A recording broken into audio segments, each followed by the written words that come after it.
Mga kababayan, handa na ba kayong sumama sa isang gabi ng kababalaghan sa misteryo sa Katipunan? Isang mag-ina, si Isabela at ang anak niyang si Lucas, ang masayang nag-trick or treat hanggang sa isang di inaasahang nilalang ang kanilang makaharap. Sa paglalakbay natin sa kanilang kwento, mawawala si Lucas at babalik na ibang-iba. Ano nga ba ang sikreto ng lumang mansion sa Scout area at paano ito magpapabago sa buhay nila mag-ina? Samahan niyo ako at tuklasin ang misteryong bumabalot sa kanilang nakakapangilabot na karanasan. Sa ilalim ng malamlam na ilaw ng poste sa isang tahimik na kalye sa Quezon City, masayang naglalakad si Isabela at ang kanyang anak na si Lucas na nakasuot ng superhero costume. Hawak ni Isabela ang isang malaking bag, handang punuin ito ng mga candy mula sa trick or treat. Tawanan at biruan ang maririnig sa mag-ina na nagpapakita ng kanilang masayang pagsasama.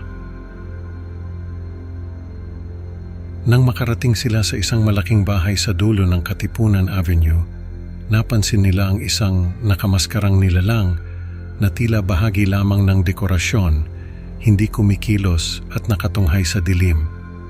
Inosenteng lumapit si Lucas dito para humingi ng candy habang abala si Isabela sa pagkuha ng litrato, walang kamali-mali sa panganib na kanilang kinakaharap. Ano kaya ang mangyayari sa mag-ina sa sandaling malaman nila ang tunay na katauhan ng nakamaskarang nilalang? Pagkatapos ng ilang oras ng pag-iikot sa subdivision, nagpasya si Isabela na tapusin na ang kanilang gabi sa isang lumang mansyon sa Scout area na may kakaibang dating at misteryosong ambiance. Nakatanggap si Isabela ng mensahe mula kay Mark na nag-aalala sa kanilang kaligtasan. Habang abala siya sa pagbabasa ng mensahe, unti-unting lumayo si Lucas patungo sa bukas na pinto ng mansyon. Nang itaas ni Isabela ang kanyang ulo, nagulantang siya nang hindi na niya makita si Lucas sa kanyang tabi at ang mansyon ay tila sumasakal sa kanya sa katahimikan nito. Anong misteryo ang bumabalot sa lumang mansyon na ito? At paano ito magiging susi sa pagkawala ni Lucas? Ang mga susunod na pangyayari ay magdadala sa atin sa mas malalim na bangungot na hindi inaasahan ni Isabela.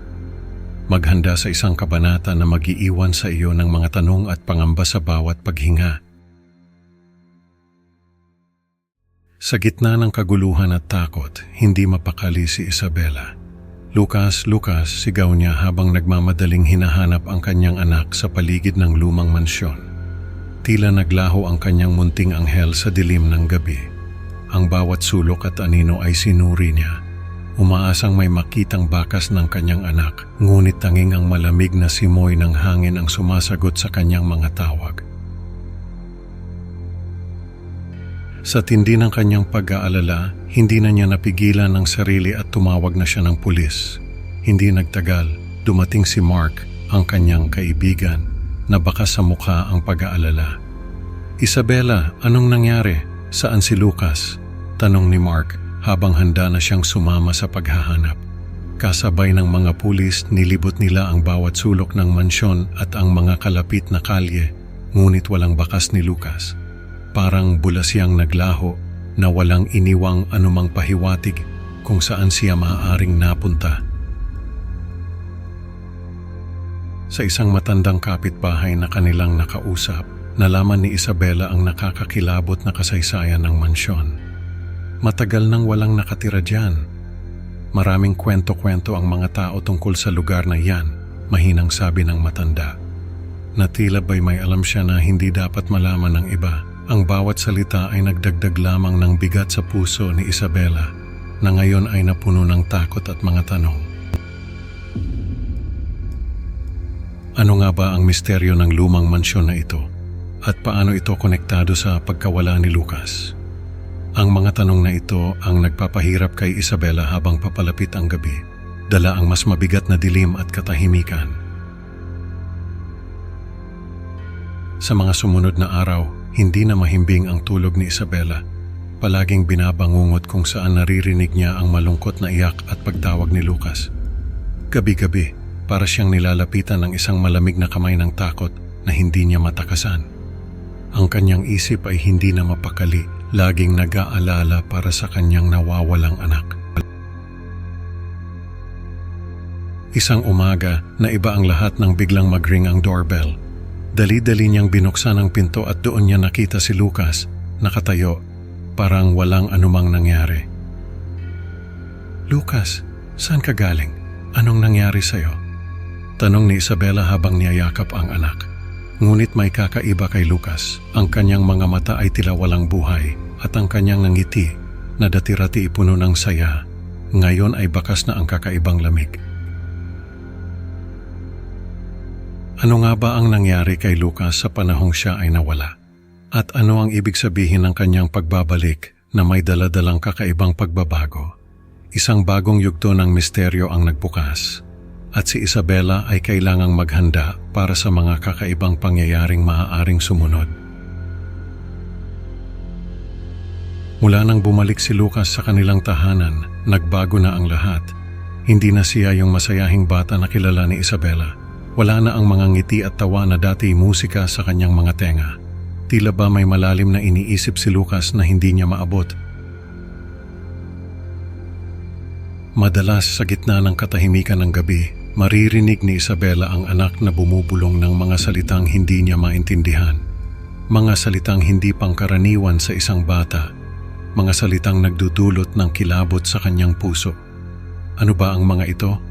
Mga babalab ba o mga sumpa mula sa kabilang mundo? Isang gabi, habang tahimik silang kumakain ng hapunan kasama si Mark, bigla na lang nagbago ang ihip ng hangin. Sa isang iglap, tumayo si Lucas, kinuha ang kutsilyo sa mesa, at walang sabi-sabing sinugod si Mark. "Babalik kami sa kung saan ako nanggaling," ang malamig na boses ni Lucas na parang hindi na sa kanya. Nanginginig hindi lang sa takot kundi pati na rin sa pagkalito si Isabela at Mark habang pinipigilan ng bata. Ano ang ibig sabihin ni Lucas at sino ang kami na kanyang tinutukoy? Sa bawat pagdaan ng gabi, hindi na mapakali si Isabela. Pinagmamasdan niya si Lucas habang mahimbing na natutulog at nagtatanong sa sarili kung ano nga ba ang nangyari sa kanyang anak. Ano ang misteryong bumabalot sa kanyang pagkatao? Ano ang mensahe na subukang iparating ng kanyang mga sinasabi? Sa wakas, hindi na kinaya ni Isabela ang bigat ng hindi pag-alam. Nagpasya siyang sundin ang mga salita ni Lucas. Marahil, sa pagbabalik nila sa lumang mansyon sa scout area, mabubunyag na ang katotohanan sa likod ng lahat ng ito. Marahil, doon niya mahahanap ang sagot sa kanyang mga tanong. Hawak ang kamay ng anak, bumalik sila sa mansyon. Dahan-dahan nilang binuksan ang pintuan, hindi alam na ang hakbang na ito ang magiging simula ng isang karanasang hindi nila inakalang mararanasan. Isang karanasang magbabago sa kanilang buhay. Magpakailanman, ano ang naghihintay sa kanila sa loob ng lumang mansyon?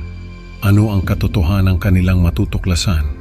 Ang susunod na kabanata ay maghahayag ng isang katotohanang mas nakakakilabot pa sa kanilang pinakamalalang bangungot. Sa huli, natutunan ni Isabela at Lucas na ang bawat pintuan ay may kwentong nakatago at ang pagbubukas nito ay maaring magdala ng bangungot na hindi inaasahan. Salamat sa pakikinig, mga ka-Creepy Pinoy. Huwag kalimutang mag-like at mag-subscribe para sa mas marami pang nakakatakot na kwento. Excited na ako sa susunod nating pagkikita sa bagong upload. Hanggang sa muli, mag-ingat ka. Baka ikaw na ang susunod na mawala sa dilim ng gabi.